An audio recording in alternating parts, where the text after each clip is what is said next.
be your descendants. And the policy goal of this rule is to restrict the ability of someone in their will to control what happens to their property after they're dead. Too much. We're looking for a way to say, you have some control going into the future after your death, but not total control forever.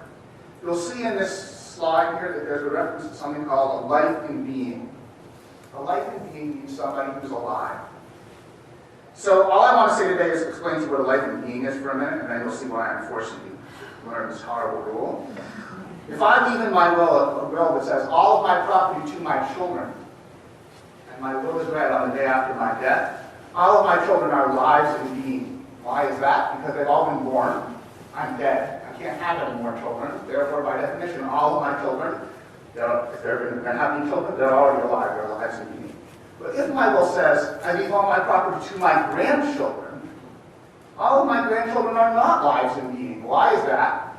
Because my daughter could have a baby after I was dead, and then that baby would be my grandchild. But she wouldn't have existed at the time that the will was written, right? She's not a life in being at the time the will is written. She comes into being at a later date. Okay, so why am I telling you this story? For the following reason.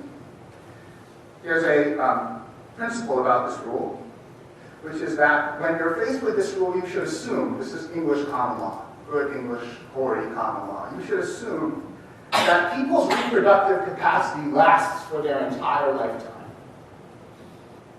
Even if you're known to be sterile, even if you're 95 years old, the law assumes that you could still produce children, men and women both.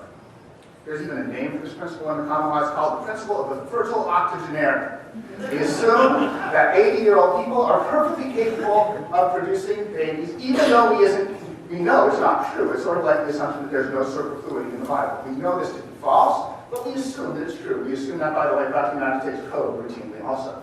That Congress does not waste words. Definitely false, but we assume it anyway. This always makes me think of Sarah from Genesis, right?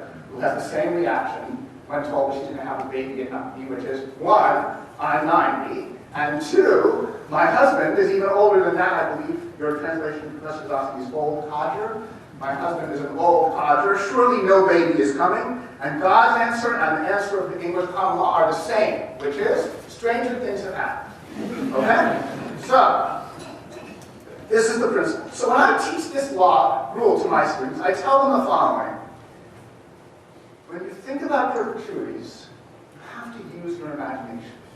I tell you.